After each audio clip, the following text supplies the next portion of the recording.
Can you like turn around? Sorry. No, can you like turn around? Thank you. Hello everyone, welcome back to my channel. My name is Julia, and today I am doing something a little different. I'm doing a mukbang plus a Q&A, and I have my boyfriend here with me. Come back. Hello. And we're gonna do this Stephanie Sue inspired mukbang style.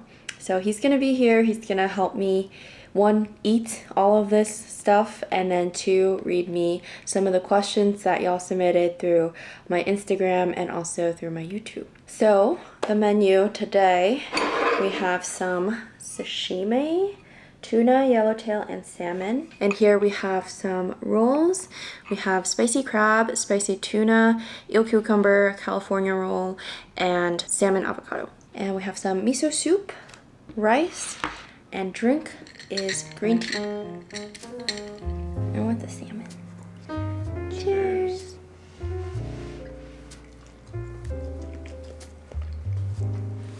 All right. Question number 1. How old are you? I'm 26. How tall are you? I'm 5'7" or 170 centimeters. Another question is, what is your ethnicity?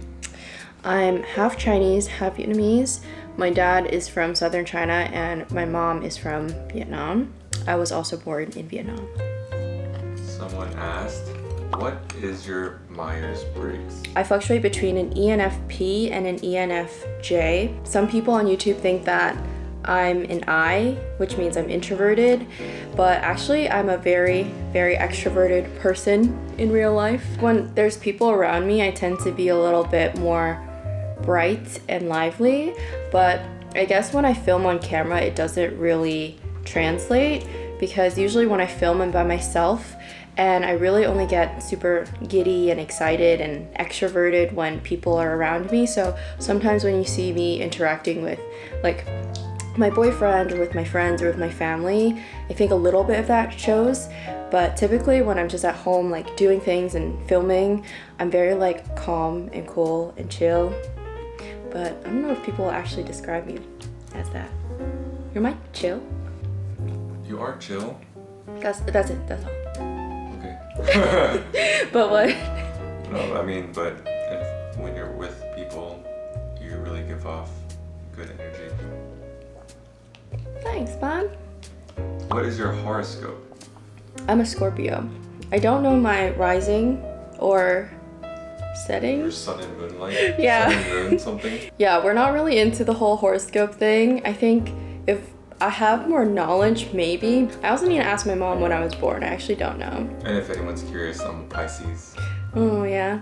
So we're both water signs, which means that we're compatible. I know that much. Fist bump it. Fist bump. Someone asked, what is one dish you can eat for the rest of your life? Well, obviously, sushi. Can I pick two? Sushi and pho. I didn't say yes, but okay. Sushi and pho. What kind of pho? Pho ball. Okay. This is a good question. Describe yourself with one word and why. Only one word. But I'm so much more than one word. I know. You're not only beautiful, you're smart. I feel you, babe. Thank you. You don't have to say it. If I had to describe myself in one word, I think I would say dedicated.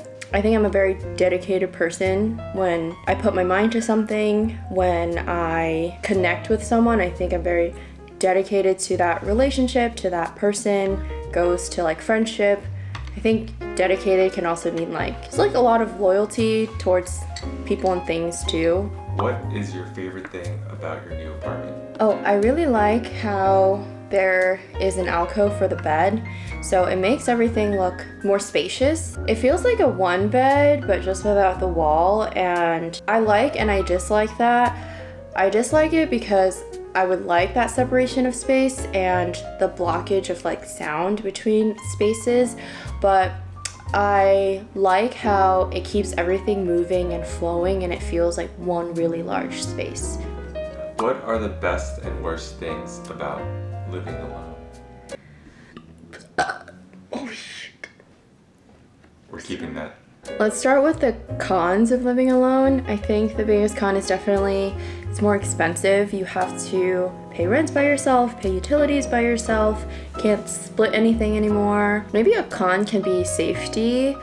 One thing that I did like about having a roommate was that they constantly like checked up on me to make sure that I come home at night, that you know, I make it home safe, that I'm doing okay kind of thing. And when I'm sick, it's nice to have someone around too. And when you're living by yourself, you can't really be that dependent on other people, obviously. But there are a lot of pros. Personally, I like my personal space because, like we just talked about, I'm very extroverted outside, and I think I exert so much energy that when I come home, I just really want to be by myself. I also really enjoy my alone time. I love being by myself. I'm super comfortable just being by myself and doing my own thing. Like when I have a roommate, I feel the obligation to hang out with them and talk to them, but that kind of drains me when I'm at home because I just want to recharge. Any plans to bring a pet into your life? I want a dog. What pet? My dream dog's a Bichon. Yeah. Who's walking it? Me. Who's picking up the poop? Him. Okay, who's gonna feed it? Oh, Me. that's you. Who's gonna brush his teeth? Yeah. Who's gonna shower him? Yeah. Who's gonna blow dry him? Yeah. Hey. Who's gonna take him to the vet? You. What are you gonna do? Cuddle. I really want a dog, but I don't know. It's a really big financial decision too. Pets in general can be very costly. It's a big time commitment too. Wait, it's not a time commitment for me, because you're gonna do everything. You hear that? Are you planning to live in New York forever? I would like to settle down here. In between that, I don't know. I feel like I'm still young. We'll see how it goes, but I think like the end destination would be here unless my parents and my sisters, they move somewhere else. I think I'm just very grounded by where they are. So if one day everyone decides to move to like California, I'm not gonna be here by myself. So the answer is wherever family is. What is the most difficult part about living in New York City? Walking. I really don't like to walk. I think anything more than 8 minutes is a very long walk for me. Ideally, it'd be within a 5-minute walking distance from where I get off the train. Isn't that so ironic? People love walking in New York City. Everything's walking. I feel like people like the convenience of things being close, right? But if I'm gonna pay $2.75 for the subway, it better take me close enough to my destination that I can walk within 5 to 8 minutes. If you could live anywhere else, where would it be? So during the pandemic, I actually thought about moving to Hong Kong for like a couple months. I was trying to plan it out because I have some family in southern China. I don't know if I want to live in mainland, but Hong Kong was like a good median because I speak Cantonese and they also speak English to an extent. And it's also easier to get jobs there. So I actually researched this pretty heavily, but it just didn't really play out. But if it's not Hong Kong, I actually really like London and I also really like Paris. I think I romanticize all 3 of those cities. So I would love an opportunity to live there if it arises. Someone asked a great question. How do you balance your full-time job, your YouTube, your dance classes, and your social life? It's hard. It's really hard, and I don't know if I'd say that I balance it. I think I just try to manage it and not die and burn out, although sometimes I do burn myself out. I think the main thing is like do things that you really love. For example, my 9 to 5, obviously it provides me with financial stability, but it's also something that I enjoy doing. I really like my job. And then for YouTube, I love content creation. This is my creative outlet, so I enjoy putting in the amount of time to create these videos. And then dancing is something new that I reintroduced into my life because I wanted to be more active and I just wanted to do something that makes me happy. And then where things kind of take a hit is definitely social life and sometimes sleep.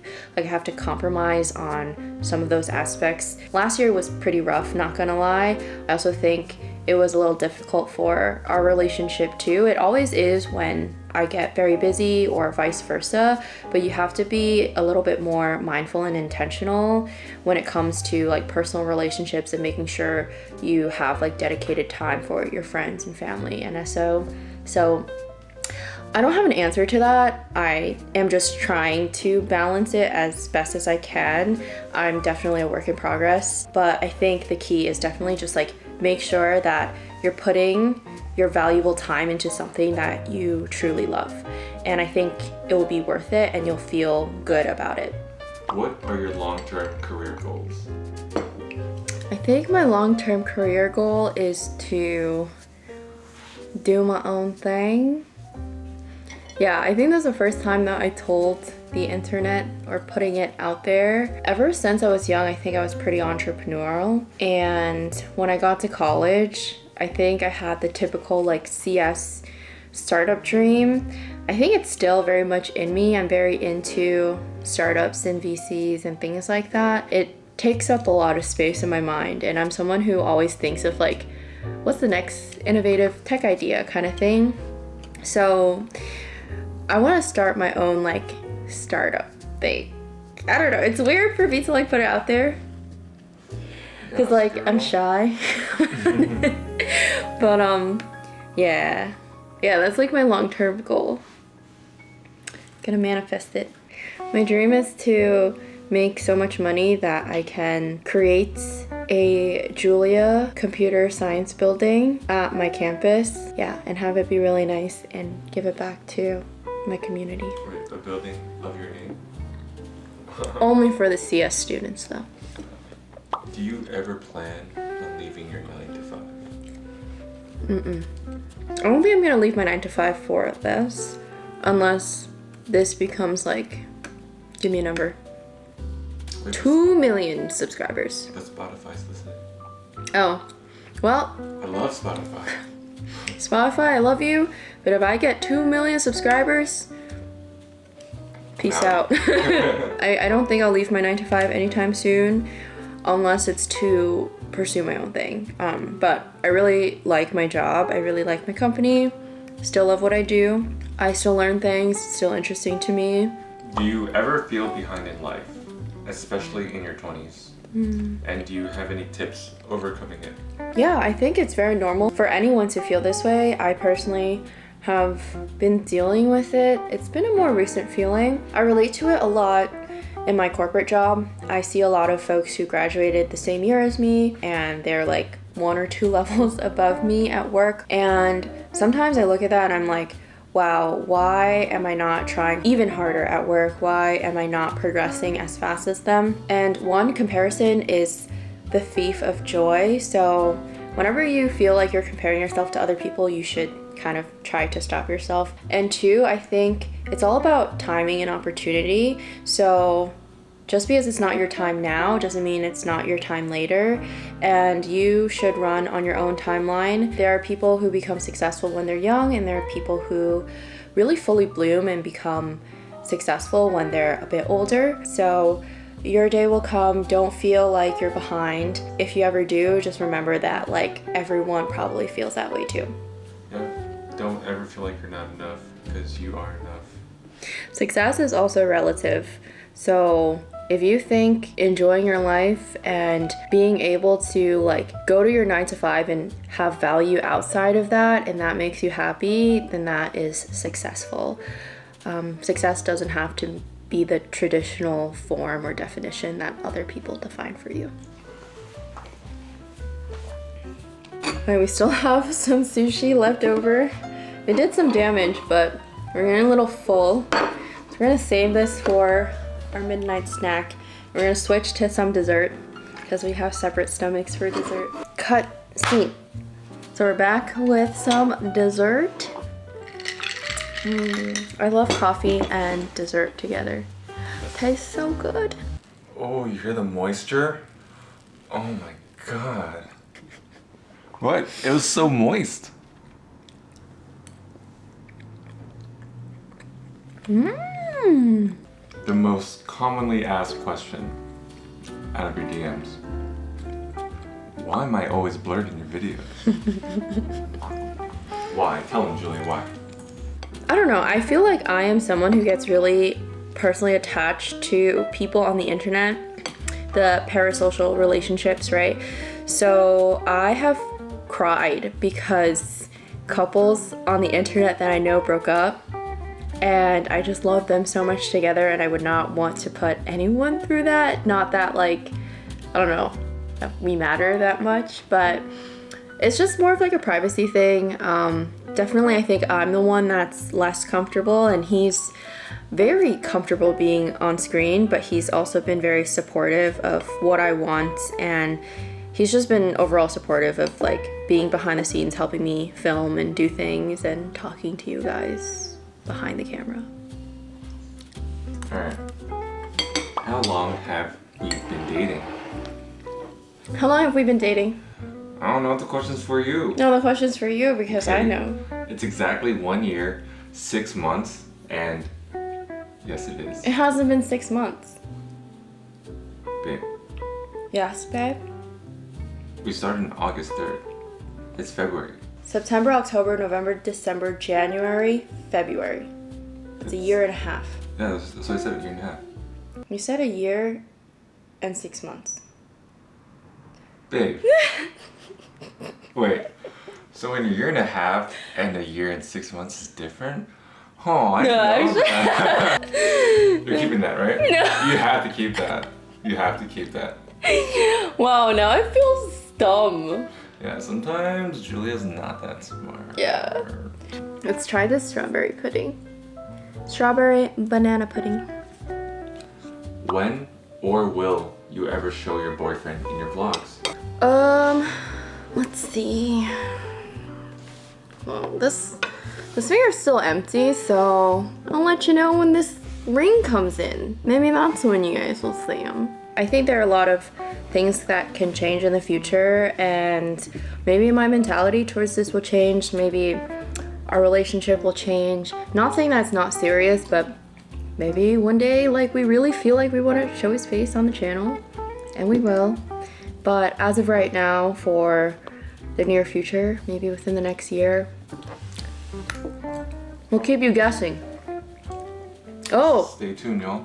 Let's give them a sneak peek of what you look like. Oh yeah. So Julia and her friends think that I look like this Taiwanese pop singer called Jay Chou.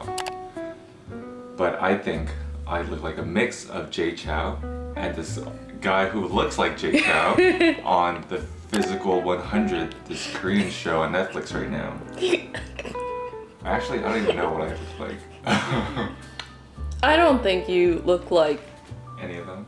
No, I think there's like similarities, but also like no.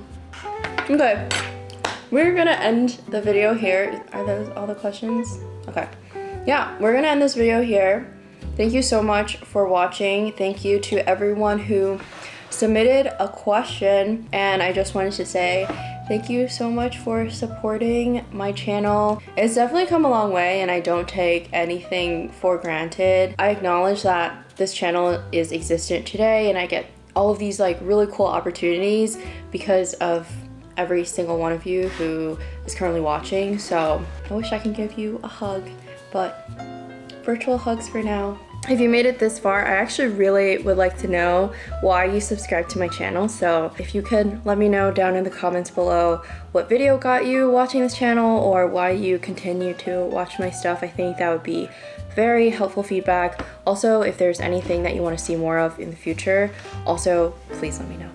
And on that note, we are actually going to end this video. So thank you so much for watching. I'll see you next time. Everyone. Bye. You want to do it with me? Bye. Bye. Bye.